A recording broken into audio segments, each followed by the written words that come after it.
Assalamu alaikum wa rahmatullah. Soyez les bienvenus dans votre chaîne PhysiqueWay. Dans cette vidéo, nous allons faire la résolution d'un exercice qui porte sur le travail et la puissance du programme de la première année du baccalauréat.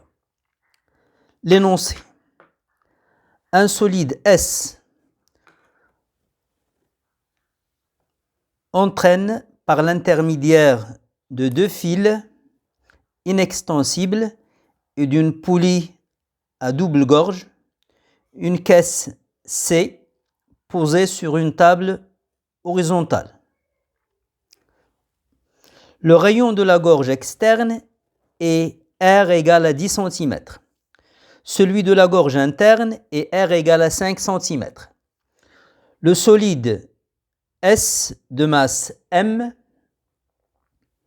égale 250 grammes descend avec une vitesse constante V1 égale à 0,4 mètres par seconde. Le contact entre la caisse C et la table se fait avec frottement. L'intensité de la force de frottement est F égale à 5 newtons. Les frottements entre la poulie et son axe sont négligeables. On donne l'intensité de pesanteur G égale à 10 newtons par kilogramme. Première question.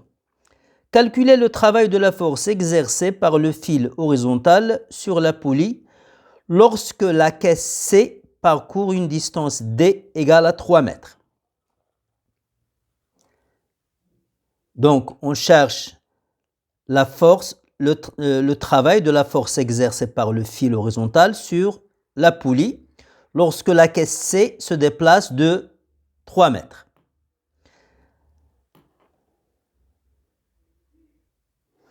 Le fil horizontal exerce sur la poulie une force qu'on va noter dont le vecteur est T'1.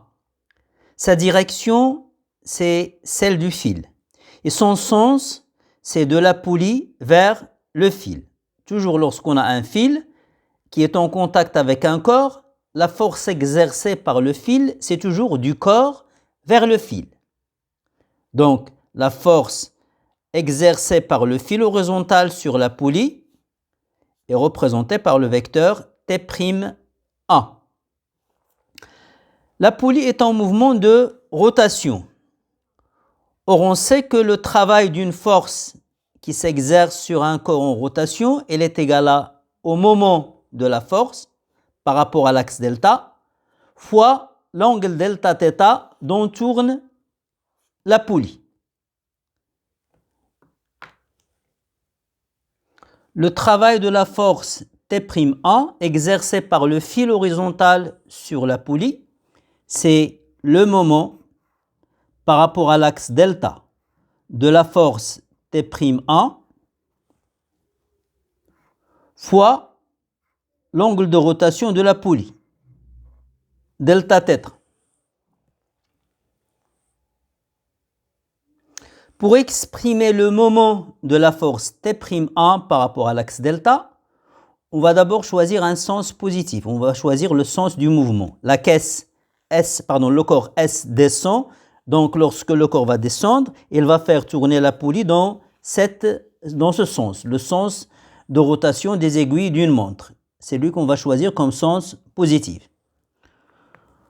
Or, la force T'1, regardez, elle est dans ce sens. Donc, elle tend à faire tourner la poulie dans ce sens.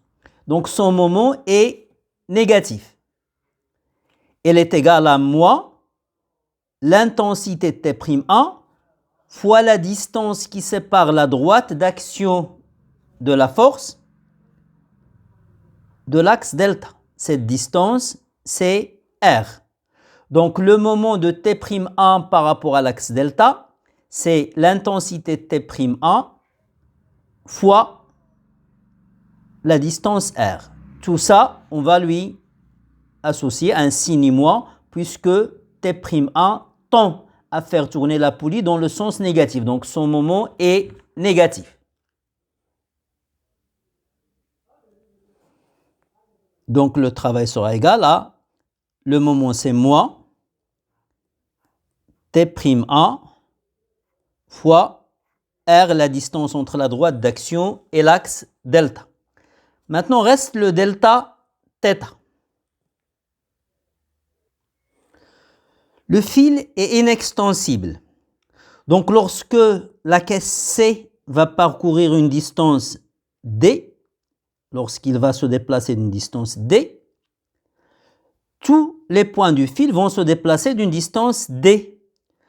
Donc, ce point-là va se déplacer d'une distance D. Ce point qui appartient à la gorge interne de la poulie va lui aussi se déplacer d'une distance D. Et la poulie va alors tourner d'un angle delta θ. Donc ici c'est la distance D, là c'est l'angle delta θ et là c'est le rayon R. Or on sait que la longueur de l'arc interceptée par l'angle delta θ est égale à R fois delta θ. D, la longueur de l'arc, est égale à R fois delta θ. Attention, delta θ doit être exprimé en radians. Donc, delta θ est égal à D sur R. Donc, dans l'expression du travail de T'1, je vais remplacer delta θ par D sur R. Là, le delta θ, je vais le remplacer par la distance D parcourue par la caisse sur R. Le R va se simplifier. Donc, finalement, j'aurai le travail de la force T'1 est égal à moins T'1 fois la distance D. Cette relation, je vais lui donner le numéro 1. Maintenant, il me faut le T'1. Le fil horizontal exerce une force T'1 sur la poulie, mais il exerce aussi une force que je vais noter T1 sur la caisse C. Les deux forces ont deux sens opposés, mais ils ont la même intensité. Leur intensité commune, c'est la tension du fil. Donc ici, ils auront la même intensité. Donc T1, c'est la force exercée par le fil sur la caisse C. C'est T1. Donc, pour trouver l'intensité de T'1, je vais chercher l'intensité de T1. Or, T1, elle est exercée sur le corps C. Donc, mon système étudié, ça sera le corps C. Le corps C, il est soumis à son poids, il est soumis à la réaction de la table et il est soumis à la force T1. Le système étudié, c'est le corps C. Bilan des forces, il y a d'abord le poids, que je vais noter P2, et la réaction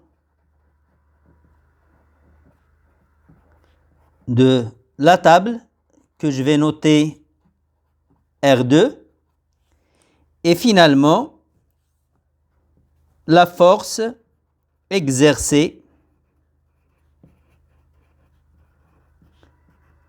par le fil que j'ai noté T1.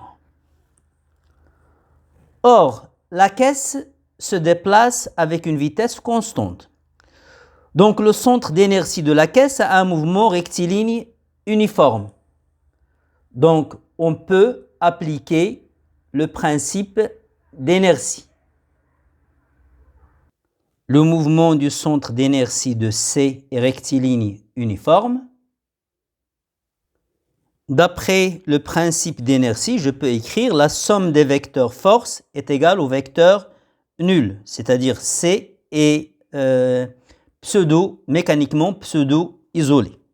Donc je peux écrire P2 plus R2 plus T1 égale vecteur nul. P2 est vertical orienté vers le bas. Le contact entre la table et la caisse C se fait avec frottement, donc la réaction de la table est inclinée dans le sens contraire du mouvement.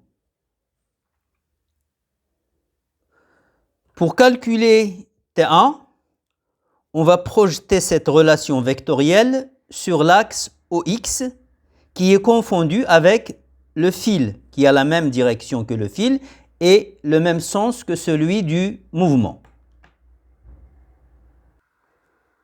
L'axe OX a la même direction que le fil et elle est orientée dans le sens du mouvement. Donc on va projeter la relation vectorielle sur l'axe OX.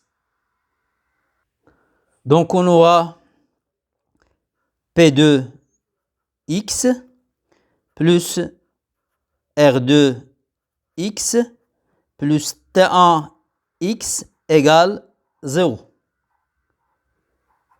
P2 est perpendiculaire à l'axe OX, donc sa projection sur l'axe OX est égale à 0.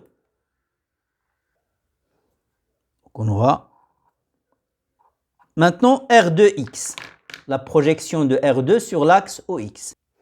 Donc je vais projeter R2 sur l'axe OX, voilà, projection orthogonale.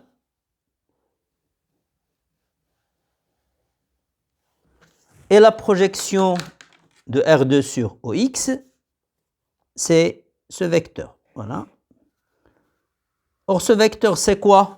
La composante de R2 parallèle à OX, c'est ce vecteur. Or, ce vecteur, c'est F, la force de frottement. Et la force de frottement, elle est dans le sens contraire de l'axe OX. Donc, sa projection sur l'axe OX, ça sera moins F. Donc, la projection de R2 sur l'axe OX, c'est moins F. Donc, plus moins F. Maintenant, la projection de T1. T1 a le même sens que l'axe OX. Donc, sa projection sur l'axe OX est égale à sa norme, est égale à son intensité T1. Plus T1 égale 0. Donc, on aura T1 moins F égale 0. Donc, T1 égale F.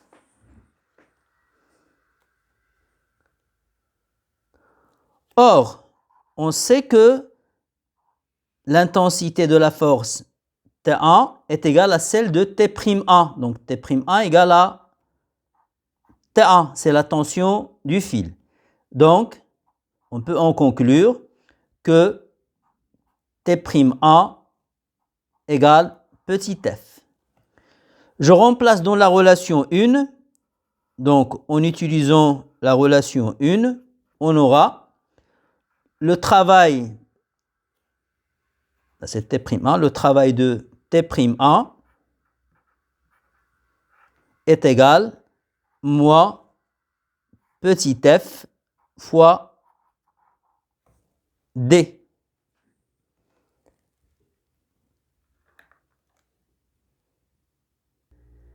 On passe à l'application numérique.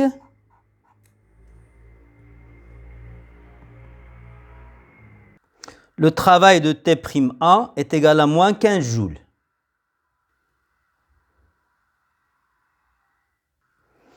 Question 2.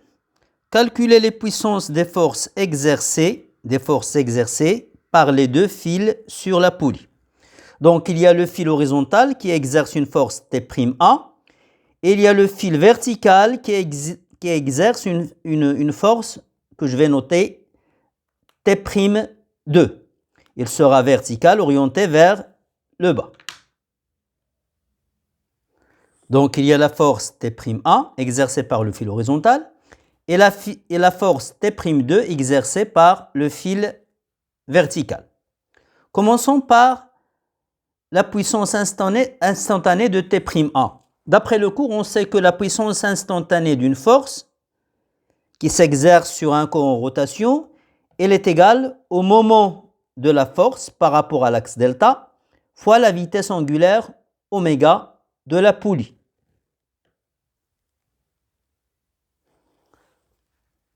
La puissance instantanée de la force T'1, c'est le moment par rapport à l'axe delta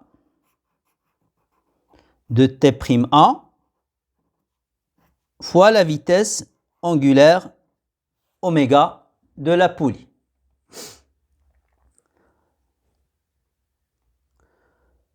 Le corps S descend avec une vitesse constante V1.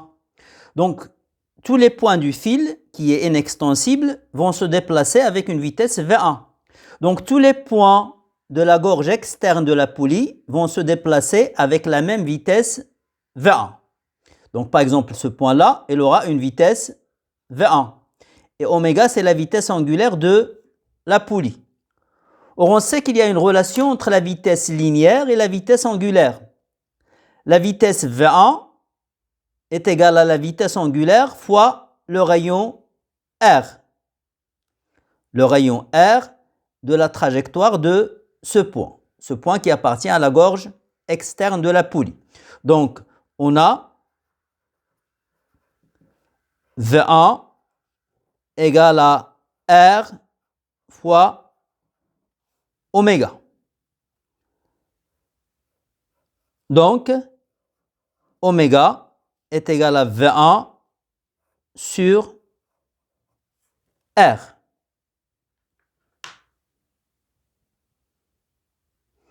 Donc, dans l'expression de la puissance, je vais remplacer le moment par son expression que j'ai déjà dans la première question.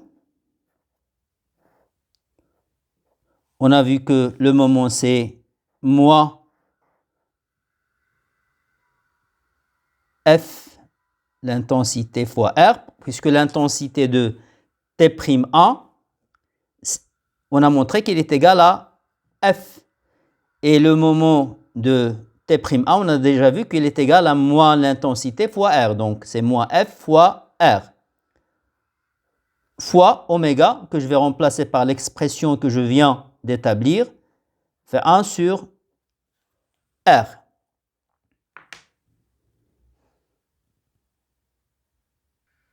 Je passe à l'application numérique. La puissance instantanée de la force T'1 est égale à moins 1 watt.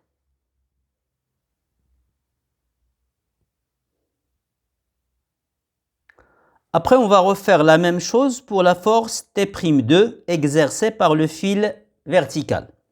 On aura donc la puissance instantanée de la force T'2 égale moment par rapport à delta de T'2 fois la vitesse angulaire oméga. La force T'2, elle est là, elle entraîne la poulie dans le sens positif. Donc son moment sera positif. Donc on aura moment par rapport à delta de T'2 égale, c'est positif, c'est l'intensité de la force T'2 fois la distance entre la droite d'action et l'axe. Cette distance, c'est R. Donc on a l'expression du moment.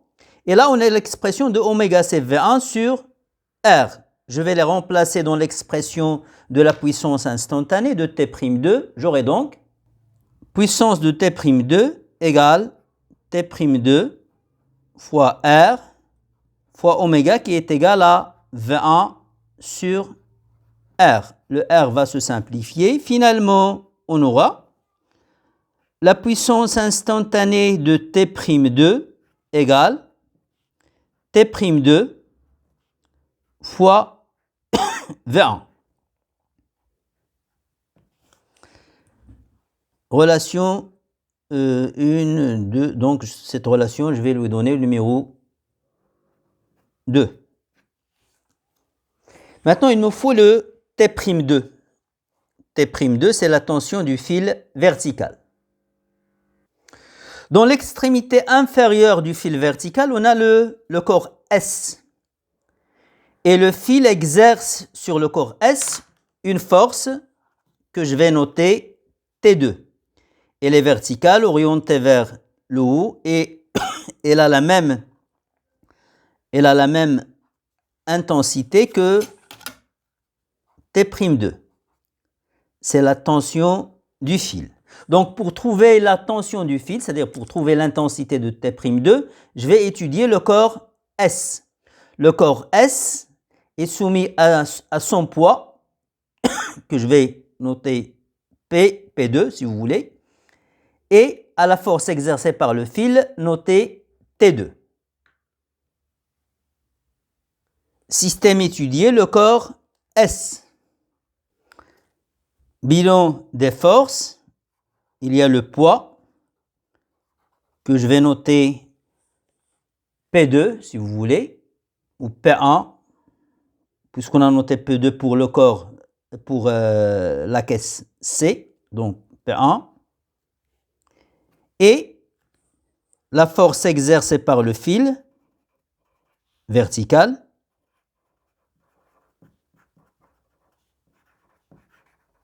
que je vais noter T2, pardon. Voilà. Or, le corps S, il est en mouvement de translation verticale avec une vitesse constante. Donc, le mouvement du centre d'inertie est un mouvement rectiligne uniforme. Donc, on pourra appliquer le principe d'inertie.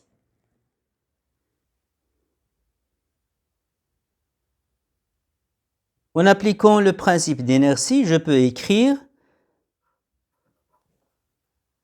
P1 plus T2 égale vecteur nul. Donc, T2 égale à moins P1. Donc, l'intensité T2 est égale à P1. Donc, T'2 aussi est égal à P1. Est égal à P1, donc est égal à M fois G. M, c'est la masse du corps S. Donc, en remplaçant dans la relation 2, je pourrais écrire la puissance instantanée de la force T'2 exercée par le fil vertical sur la poulie est égale à M fois G fois la vitesse V1.